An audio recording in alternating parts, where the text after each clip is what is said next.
So yesterday, I received an email from the Utah Caucus. Attached to this email was a PDF entitled Freedom's Works Watch List. And I assume you all got that. Here's a black and white copy of the PDF. Did the rest of you see that same email? Pretty generous. Okay. Well, I just wanted to address it. It's a minor point, but I thought it was appropriate. You know, mentioned in this PDF are several members of this Central Committee, and it is my belief that the author of this hit piece is hoping to marginalize these people somehow by tying them to Freedom Works. Now, I don't know much of anything about Freedom Works, whether it's good or bad, I just don't know. But I do know that I have not been recruited by them, and that I am not affiliated with that organization. So, I mentioned this today simply to alert you to the fact that it is a hit piece and likely warrants little or no attention. Now, most of you have been around the block a few times, and you can recognize a hit piece when you see one, dripping with innuendo. And so what I'm saying is probably not news to most of you, but as Becky Parente said in her email rebuttal, this is not reflective of the level of professionalism we would aspire to as members of this body. Now,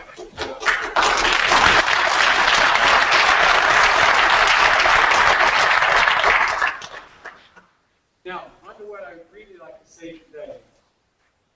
This week's incarnation of the Count My Vote ultimatum did not list the principle of fairness as it had previously, quote, a system that provides inherent advantages to those who are incumbent, wealthy, or famous is not acceptable, end quote. Do they now think that fairness is not important? Or did they realize that their demands would, in fact, provide inherent advantages to those who are incumbent, rich, or famous? Well, I believe that they did just that. More primaries means more money. And typically, the candidate who wins a primary race is the candidate who has the most name recognition and who spends the most money. So we ask ourselves, who benefits? Number one, the media, which are paid handsome sums to run the advertisements for the candidates. And number two, the lobbyist groups who put up the money in the first place and thereby gain access to the politicians. Who loses? We should ask ourselves. Who loses?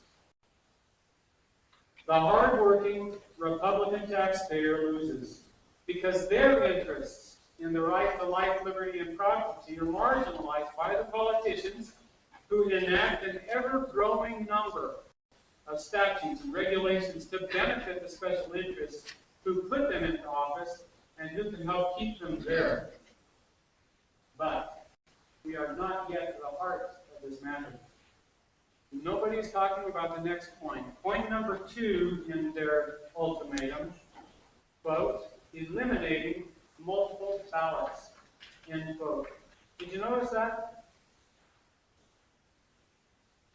They're gunning for plurality winners. Let me repeat that. They want a system where a plurality winner can take the nomination onto the general election ballot. So here we go. We have a convention. Delegates vote once. And any candidate who receives 20% or 25% of the vote gets certified for the primary election ballot. That could be 3, maybe even 4 candidates. So, if 3 or more candidates appear on the primary election ballot, and Republicans do not have an overwhelming favorite among them, then the winner of the election might get only 30 or 40% of the vote, or conceivably less.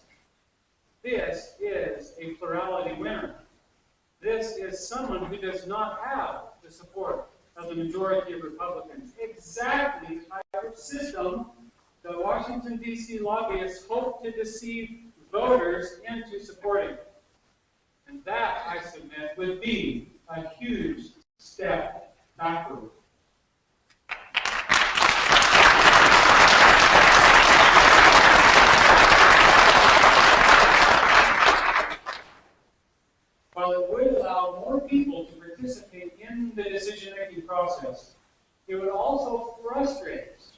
majority of those participants because they did not prefer the candidate who won the primary and moved on to the general election ballot. So, we simply must not acquiesce to the demands of those who would give us a system that can produce a general election Republican candidate who is opposed by the majority of Republican voters. In my opinion, we simply must defend the jewel that is our caucus convention system. We in this party should vigorously make our case against this small d, non-democratic, elitist voting system inherent in the agenda of the Washington, D.C. lobbyists. We must define the terms of the debate. Yes, of course, we can make improvements.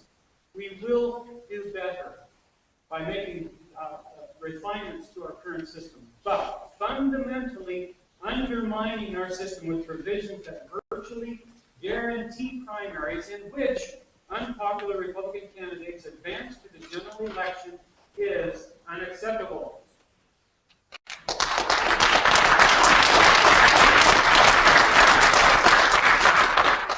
Now, one final point. If a Count My Vote initiative petition collects enough signatures to put the proposal on the 2014 ballot, and if the proposal is approved by the voters of Utah, then it would seem wise for this party to drop the convention threshold from 60% to 50%. Or in other words, to decide all party nominees in convention by a simple majority, and not to decide party nominees by primary election. I would rather put the decision exclusively in the hands of grassroots delegates than relinquish control to the big money of special interest